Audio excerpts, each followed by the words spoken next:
I'm Swellen Hughes from thekickstartbiz.com, and in this video I'm going to share with you the lessons that I learned from recently attending the Internet Marketing Conference Fast Web Formula 3 run by James Schramko. The conference was over 3 days and I have already recorded a video of my day 1 lessons, and today I'd like to share with you the day 2 lessons. First we heard from Mike Rhodes, who is a leader in Australian pay-per-click marketing, or AdWords as many of you may know. Mike shared so much information about Google AdWords, my mind was exploding at the end of it.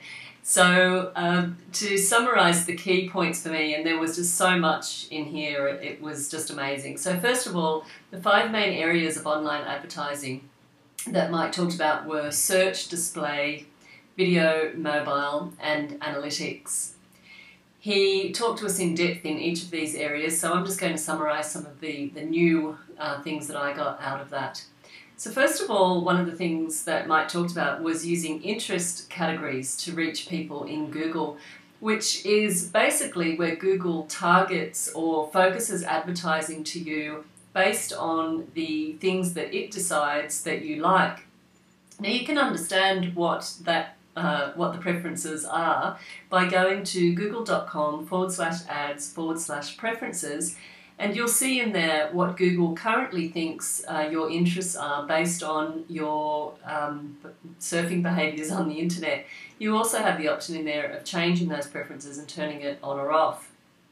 Another area is the AdWords Campaign Experiments, or ACE, and this is used to split test your campaigns, which a number of the speakers spoke to us about, the importance of split testing, just doing small tweaks to your ads to make sure which ones are actually giving you the biggest bang for your buck.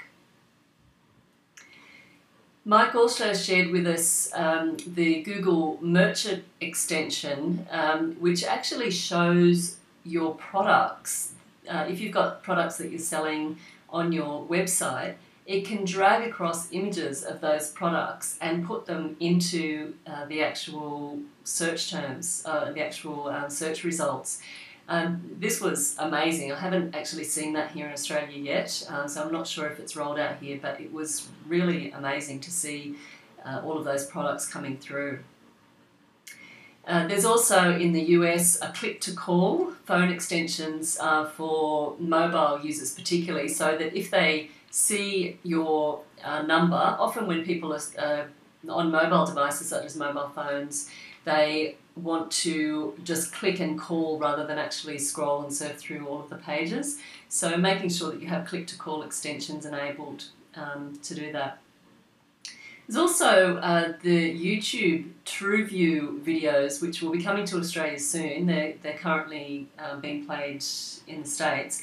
And this is a pay-per-view, but you only pay if the person watches it for at least 30 seconds or until the end of your advertisement. So what happens is you're watching a YouTube video, and before the video starts, an advertisement starts to play. If the person skips the advertisement before the 30 seconds or before the end of your ad, you don't pay, but otherwise you do. So that's coming to Australia soon and might be an option for some people. And also, Mike also spoke about real-time Google Analytics now being available, so you can see not just, as was the case in the past, where you had to wait for the feed to come through, but you can see how many people are actually viewing your site right now on Google Analytics, and that's available right now. So loads of information on Google AdWords from a real expert, Mike Rhodes from websavvy.com.au. Next we heard from Alexia Nucleus from marketingbump.com, and Alexia is an amazing copywriter. He runs workshops and seminars and writes copy for some big names in Australia and overseas. And Alexia shared with us all of his tips, or no, I'm sure not all of them, but a lot of tips and insights into writing effective copy, not only for advertisements but also for your website. So First of all, he said, when you're starting out, the main thing to remember is that problems are markets. So if you can solve problems, then that's what you want to do to be able to grow your business. He also talked about appealing to human emotion. So that's things like anger, fear, greed, envy, guilt, lust, pride, etc. So really thinking about those things when you're writing the copy for your advertisements and for your website. He gave us a great tip about looking at magazine covers and headlines to identify the dominant desires and problems and emotions. So you just take literally 6 months worth of magazine covers that are relevant to your industry and just highlight the headers and just see what sort of patterns come out of that and the sort of language that the magazines are using, and then try to use that in your own copy. He also talked about forums, telling us that when you go into a forum, you'll learn a lot about motivation and emotion, because often the forums are anonymous, or there's a username in there, so people feel more open to revealing information, and they also often write in forums when the emotions are high, so if they're feeling really angry or proud or happy about something. So that's a good way to just learn the language of your community. He also spoke about being unique and the importance of that. So he said if we can use words like first or only or most in the copy headlines, then that's very appealing to people. But obviously you need to make sure it's true. You don't want to claim that you're the first, only or most if you're not. Again, Alexia talked to us about testing. So he said test small, roll out big, and he talked to us about looking at failure as a positive. If we fail early, then that saves us a lot of time, money, effort. Fail early, learn from the results, make changes, and continue to do that until we get a success. And the last thing that I wanted to mention here was that Alexia talked about never making a claim without proof. So if you ever claim something in your copy, back it up with some kind of evidence, whether that's a testimonial or some numbers.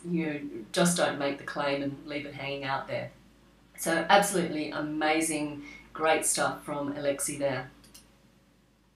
Next we heard from another amazing guru, Shin from fbadslab.com.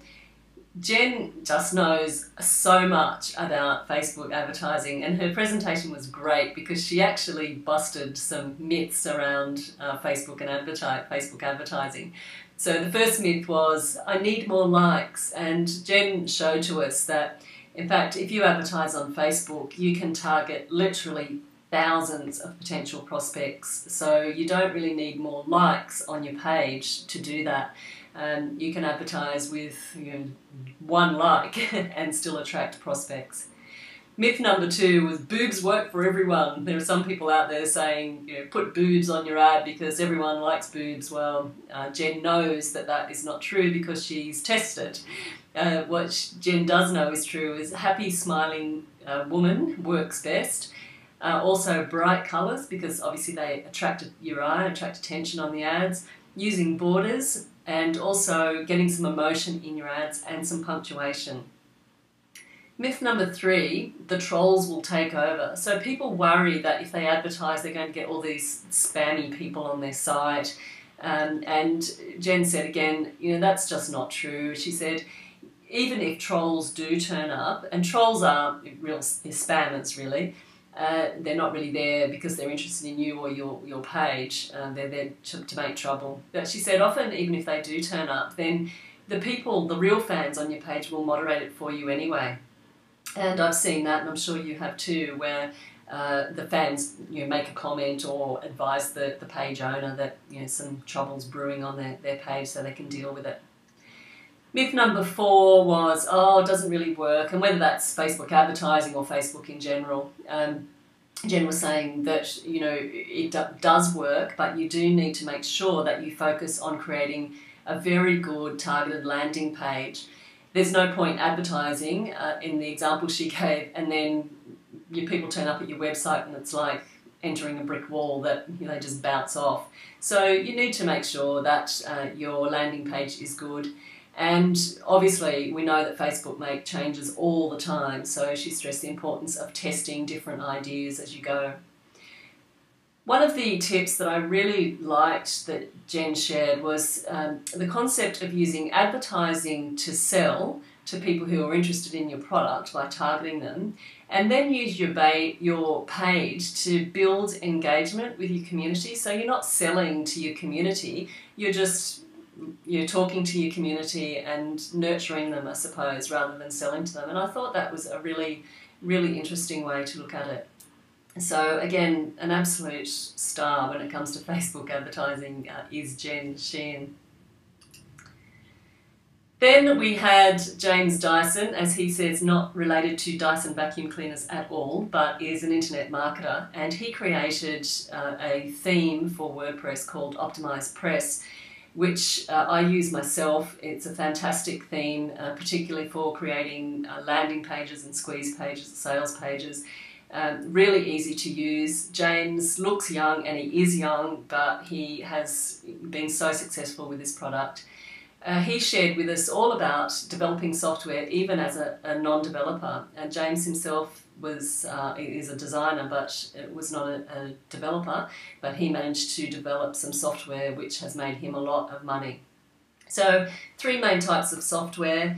Web, where you go onto a website and use the product, and that's things like Basecamp, for example, or a downloadable type of software that you actually download onto your own desktop, or mobile apps.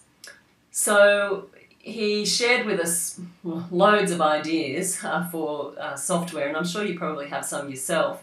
And one of the things he talked about was saying that one way to generate ideas is just to think about what you can automate in your own business or what frustrates you, and then see whether there's a way that you could turn that into some kind of software.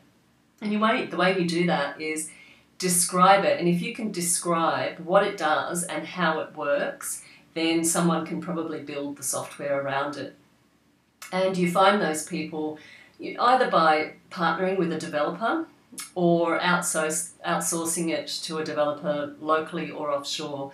And he gave us some good websites to find people both offshore and locally and offshore. So things like authenticjobs.com, jobs.smashingmagazine.com, odes.com, I'm sure many of you have heard of, and bestjobs.ph, which is a Filipino job board. He also stressed the importance of using tools in your business. So tools like Basecamp HQ for managing all of the tasks that need to be done, Evernote and Dropbox for sharing information between the team, Nanocast, shopping cart, and Zendesk to manage the help desk side of your software, which is an important part of the process. It's not just about the development, but once you launch it, then you need to provide the support and the help for the people that purchase it. And then he finally spoke about the importance of protecting your intellectual property with a non-disclosure agreement, and also a badge from dmca.com that you can put on your site and helps you to track whether people are downloading your software, and then you can get in touch with them and tell them that they're actually breaking the law and they need to cease and desist. So another great presentation. And I myself have got a couple of software development ideas that I hope to be able to take forward in the near future. And then we had a great funny session to end up when it was with Tim Reed, who you may know from Small Business Big Marketing, along with James, and they were recording a live episode of Freedom Ocean. And if you're not listening to Freedom Ocean, just, as I say, do yourself a favour, get onto YouTube and subscribe, because it is an amazing podcast. They were sharing with us some tips on podcasting, so talking about it being a great way to position yourself as an authority in the market. So in yesterday's presentation I spoke about Ed Dale's presentation on market leadership, and this is one way to help you build that authority. They also talked about not getting caught up in the technical details. A lot of us don't start because we're worried about how do we do it or what mic to use, etc. They just said, look, just get started and improve over time.